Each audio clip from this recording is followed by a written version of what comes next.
The Thai government has announced that floods in southern Thailand have killed 162 people, including 126 in Songkhla province. Government spokesperson Siripong Angkla Sakukkiat has confirmed the casualties across 7 provinces, marking one of the deadliest flooding events in recent years. China has launched a nationwide campaign to curb fire hazards in high-rise buildings. After at least 128 people were killed in Hong Kong apartment fire, the move marks one of the country's most urgent safety crackdowns, as Hong Kong enters its mourning period today. Australian Prime Minister Anthony Albanese has married his partner Jodie Hayden in a private ceremony at the Lodge in Canberra today. This marks Prime Minister Albanese the very first sitting Australian Prime Minister to wed while in the office. The ceremony followed his Valentine's Day proposal in 2024, and the Prime Minister's dog Toto served as a ring bearer.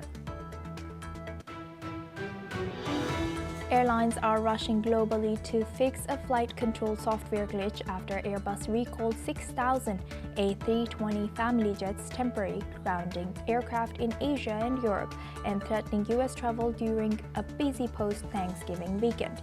The recall is one of the largest in Airbus's 55-year history and comes just weeks after the A320 surpassed the Boeing 737 as the most delivered aircraft model.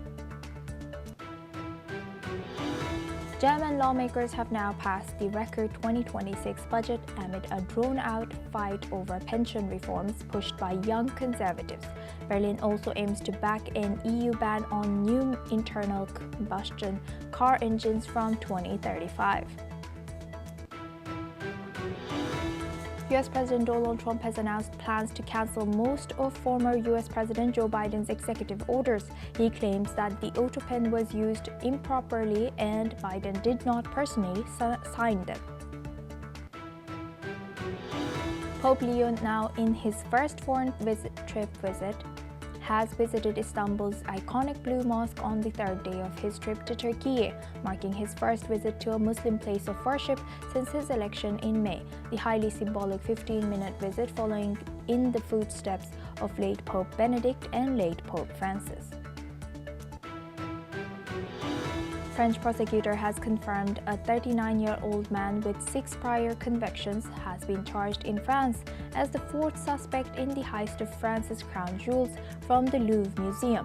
With his arrest and charges of gang robbery up to 15 years and criminal conspiracy of up to 10 years in prison, authorities now believe all members of the heist team are in custody.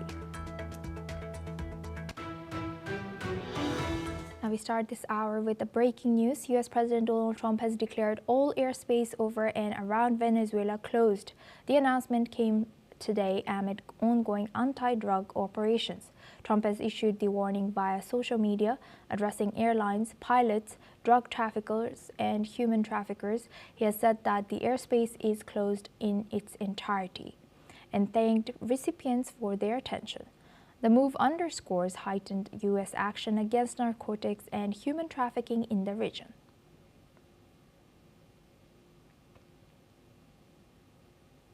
Now we move on to Turkey. According to Turkey's transport ministry, 2 oil tankers in the Black Sea, the Virat and Kairos, were hit by explosions off of the coast of Turkey late Friday and again on early Saturday today.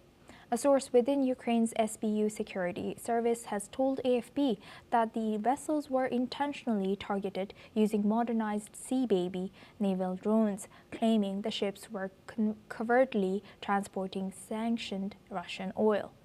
The SBU provided video footage that it says shows the maritime drones approaching the tankers moments before the blasts. The strikes represent another escalation in Kyiv's campaign to disrupt Russia's logistics and energy revenues amid the ongoing conflict. Turkey has not publicly assigned blame for the attacks but confirmed both incidents occurred in its territorial waters.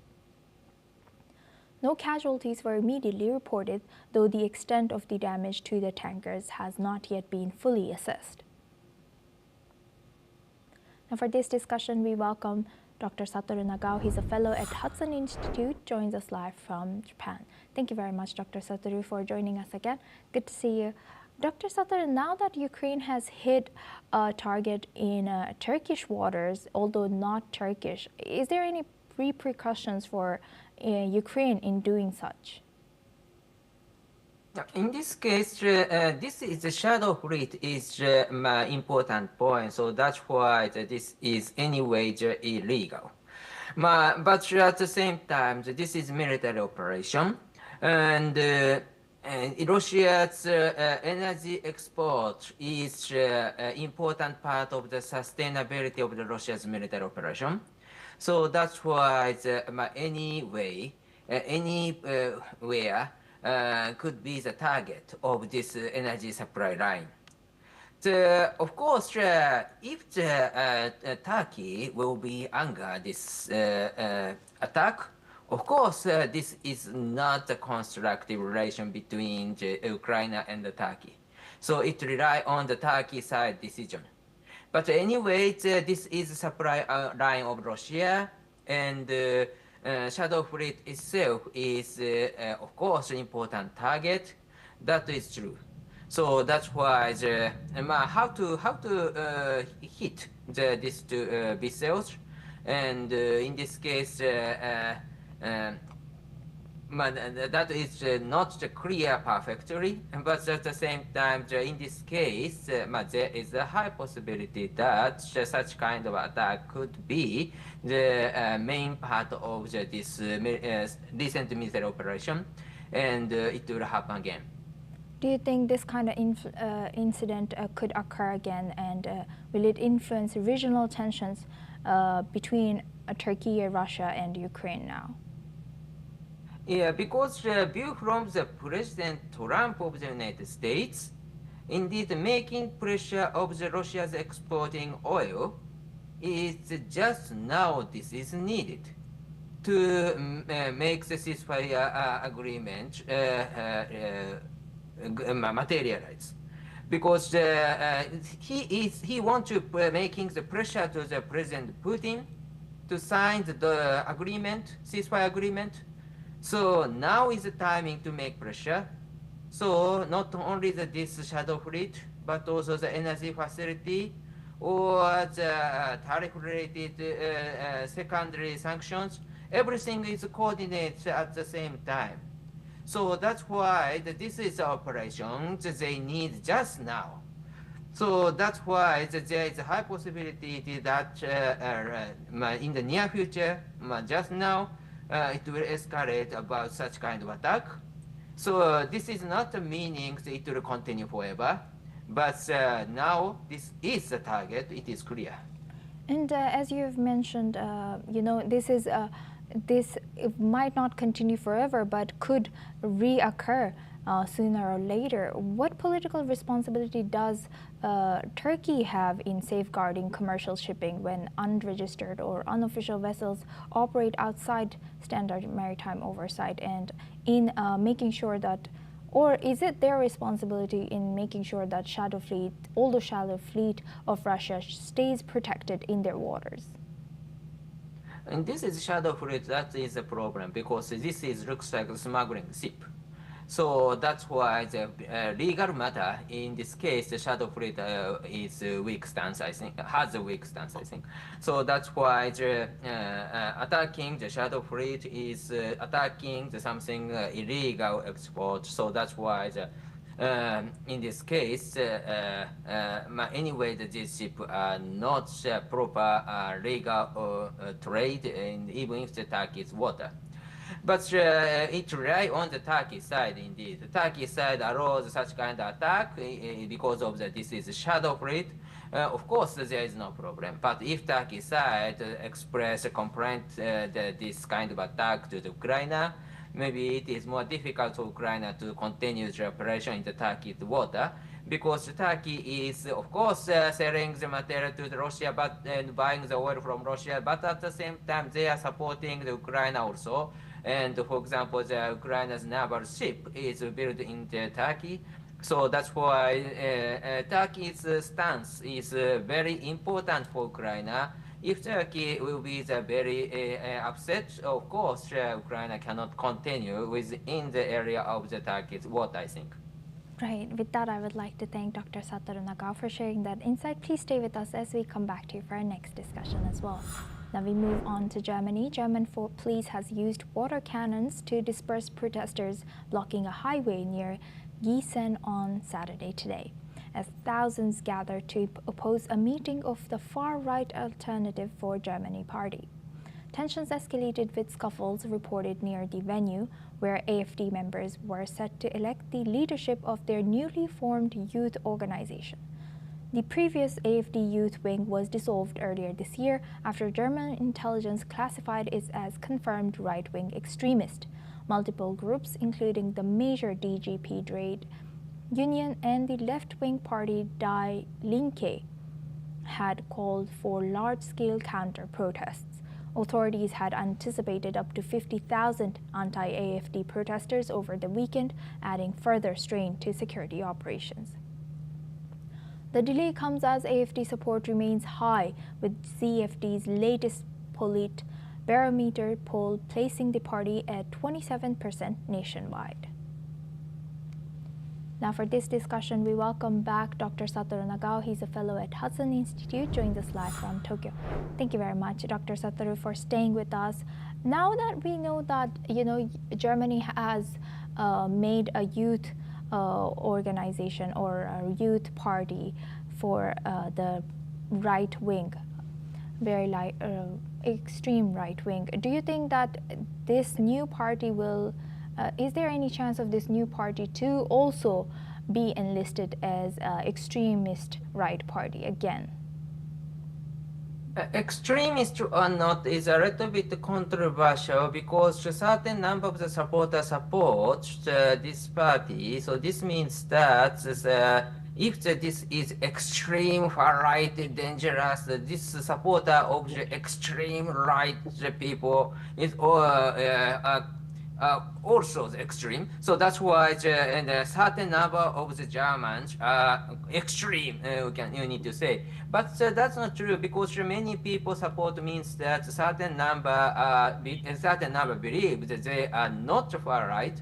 So that's why it is a little bit controversial in this case. But anyway, the problem is the activity of the protest on the both sides is escalating recently. That is a very big problem, I think, because one side escalates activity, other side also reply, and they demonstrate, protesters crush each other. That is itself is a problem of the law and order. Democracy is important and protesting is important, but under the certain rule is needed.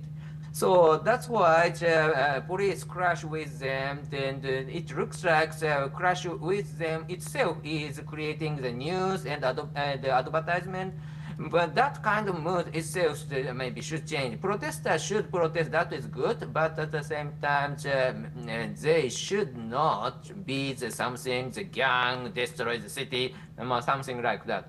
So activity should be under the rule. They should do, I think.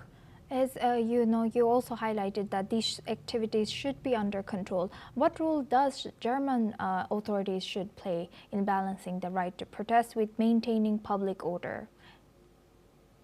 Recently, German police is trying to intervene between two. Because two protesters, one is far right, so-called far right, and another one is a protester against the far right, is crossing, they attack each other. That is not good. So police try to intervene between two groups and try to stop their move, and crossing range between the two protesters is not good. So that's why they try to divide this group. That is the operation. But so the protesters should not clash with other protesters themselves. Protesters should persuade common people to make big majority of the opinion under the democratic rule. That is a good protest, a good demonstration. But protesters fight against protesters, violent crash in the city. That is not a proper way, I think. Right. With that, I would like to thank Dr. Satoru Nagao for joining us today and sharing that insight throughout our news. Thank you very much. Now we move on to Middle East. The Palestine Red Crescent reports that 10 Palestinians were wounded in an attack by settlers this morning in the town of Khalayel al-Loz, located south of Bethlehem. Among those injured, one person was reportedly shot in the thighs, while 3 others sustained bruises after being beaten. The current condition of the wounded has not been confirmed. A group of settlers were seen wearing white shirts and skull caps, with one individual carrying a semi-automatic rifle, throwing stones from a hill overlooking the village. Authorities and first responders are monitoring the situation as tensions remain high in the area. Now for this discussion, we welcome Mr. Sol Sadka. He's a political commentator, joins us live from Tel Aviv. Thank you very much, Sol, for joining us again. Good to see you. Sol, can you tell us if this kind of settler violence is, how is this covered in media in Israel, and how is this to be controlled by Israeli government? There are certain elements of the Jews in the Judea and Samaria who take the law into their own hands and act as extremists and wage low-level conflict with their Arab neighbors. That has to be condemned by all serious people. It has to be stamped down on. The government at the moment seems to be relatively ineffectual in doing so, although people that are involved are regularly arrested and charged with crimes, and many of them are in jail. And I'm sure everyone can agree that that should continue and it needs to be stamped out. So what political and security responsibilities does Israel have in preventing such violence? Absolutely. It's the Israeli government has to take responsibility for making it stop. It's not a one-way street. There is, of course, violence from Arabs against Jews and Jews against Arabs in various hot points around Judea and Samaria. And it is the work of the Israeli military to keep that under control and to punish people who engage in it on both sides. You know, Sol, as we always discuss over here with you and many other guests about how radicalization should be stopped in Gaza's education. Is there any radicalization or chance of these kind of right wing emerging right wing in Israel as well? Can something be done in educational system to avoid such in both sides? Absolutely. I really see that as the critical key to ending the conflict. And in fact, almost all conflicts around the world are the result of populations that have been radicalized. And while there is certainly a very small fringe element of a couple of hundred to a couple of thousand extremist Jews in Judea and Samaria who are involved in this kind of activity, and that is no doubt partly the result of poor education to extremism, and that has to be stamped down on. It must be remembered at the same time that on the other side, the incitement is far worse, of a different nature, and as a result, the violence is of a different nature. The settler violence is responsible for the injury and rarely deaths on the Arab side, but Arab terrorism against Jews is an order of magnitude greater in terms of scope, in terms of violence, as we've seen over and over again. And that's because the incitement in the schooling system is far, far worse on the other side. But I completely agree that both sides should be taught correctly and educated towards peace and understanding and brotherhood between all peoples of the earth. And only through that can we possibly put an end to this kind of endless clan conflict, which is nothing unusual in the Middle East. In fact, the kind of violence you saw this morning, where one clan will attack another, injure some people and run off, is, I guarantee you, similar events have happened everywhere else in the Middle East, from North Africa all the way to Iran. There have probably been 100 similar incidents going on. The only interesting fact about this one is this is the only one where there are Jews on one side. But that has been the lot of everyone in the region for millennia, even before the advent of Islam and Christianity. Right. With that, I would like to thank Mr. Sol for sharing that insight. Please stay with us as we come back to you for our next discussion as well. Now, moving the focus to Lebanon, Hezbollah has urged Pope Leo to speak out against what it calls Israeli injustice and aggression ahead of his visit to Lebanon this weekend. The group has weakened after a year of conflict and 2 months of war with Israel following the October 2023 Hamas attacks, says that it remains committed to resisting Israeli actions. Israel maintains troops in southern Lebanon and continues the strikes, targeting Hezbollah's rearmament efforts. Hezbollah has welcomed the Pope's visit, calling it an opportunity to promote peace. Its leader, Naim Qassem, has also confirmed that the group has respected the 2024 ceasefire, while Israel recently killed Hezbollah's senior commander, Haitham Ali Tabatabai. Pope Leo is expected in Beirut on Sunday for a 3-day trip, including an open-air mass at the waterfront and interfaith meetings in the city. Organizers expect around 120,000 people to attend. Now for this discussion, we welcome Mr. Sol Sadka. He's a political commentator, joins us live from Tel Aviv. Thank you very much, Sol, for staying with us. Now, looking at Pope's visit to Islamic countries or majority Muslim populated countries in Middle East, how do you see this? I'm all in favor. I think it's a great idea that all the Abrahamic religions of the world and other religions beside should all be in good communication with each other. And it's nice to see the leader of the Catholic Church visiting the Middle East to bear tidings in the spirit of the festive season that is soon upon us. And how does Pope's visit kind of highlights, or what implications does this have in Lebanon, or Lebanon have to make sure that Pope, is not attacked, or he is safe while he's in Lebanon?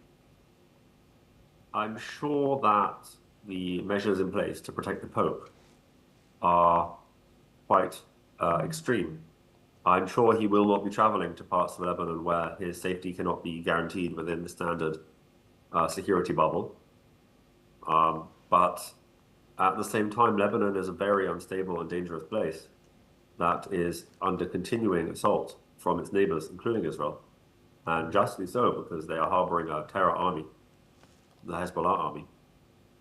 And one can only hope that the prospect of the Pope, one of the most powerful men in the world, coming with a message of peace to their land, will get heads butting together and make them consider what the future lies, where the future lies for their country. Lebanon, if you will recall, is the second most miserable place in the world after only Afghanistan, despite its fabulous Mediterranean coast, beautiful mountains, ski resorts, and having once been host to the Paris of the Middle East, its beautiful capital city, Beirut. And it has all this bounty, and yet it is such a miserable place. And that's all because of the fact that it has been turned by Iran into a launching pad for its missions against Israel, which have all completely failed after 40 years of attempts. And the relics, the dregs of Hezbollah that continue to remain there, continue to destroy the lives of the people that live there. A third of its population have left in the past 10 years. Its population is down to about 4 million from 6 million at its peak. Its economy is in ruins. Most people are food insecure. And that is all due to the misery brought by Hezbollah. If they can be removed, and perhaps if Lebanon can finally take its various ethnic minorities, Christian, Muslim, Druze, denominations of all three, and divide up their territory into some kind of federated system, as has been suggested now for more than 50 years, perhaps that can bring peace to that land. Perhaps they can really be a successful nation, and Israel next door would certainly be willing to help. How do you think how is Pope's visit to Lebanon promoting interfaith dialogue and strengthening messages, particularly in Middle East right now? I think it's something that should be absolutely encouraged. The religious divides within Lebanon have left the place chaotic, and anything that can be done from any well-meaning actor to bridge those divides can only be a step in the right direction. Whether it will make a difference or not in the long run remains to be seen. There have been many such visits in the past that have amounted to nothing, but time will tell. Right, but could this Pope's engagement with interfaith leaders and public events, how do you think it affects efforts toward peace and reconciliation? As you highlighted that it does, and what limitations might these religious diplomacy face in the region? The main problem in the region is that there's been a war between Christians and Muslims, basically, but other minorities too, for more than 1,000 years, since the Crusades. The Crusaders came to Lebanon, and there were Crusader kingdoms in the region. The Christian population, which had been pushed out by the Arab conquest some hundreds of years before, gradually gained control over parts of the territory. And that all remained on a low boil, a continual low boil conflict during the Ottoman Empire period, until it all fell apart in the early 20th century, at which point various powers decided to form some new nation states, which trod carelessly over ethnic and religious lines. And what we have as a result are the absolute failed states of Lebanon, Syria, and Iraq, particularly, but also others, which can never be repaired until some kind of federated system is set up in those countries. Until that time, there will be constant low-level, effectively civil war. The Pope can say whatever he wants to the people in the land of Lebanon, but yet, as soon as he leaves, the fact will remain that there is a Shia Muslim army which represents perhaps about half the 30% of the population that are Shia Muslims in the south and in the Bekaa Valley, who are the most powerful group in the country, even after they have been reduced in power by Israel. And they are not going to give up their arms, and any kind words from the Pope are not going to be persuading them. These people do not respect the Pope, it goes without saying. So time will tell, but I don't think mere words are going to make a difference.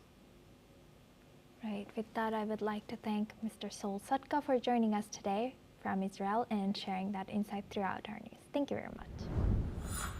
Now we move on to our next news. To Indonesia, hundreds of villagers in Aceh's remote areas are still waiting for food and medical aid days after deadly floods struck Indonesia.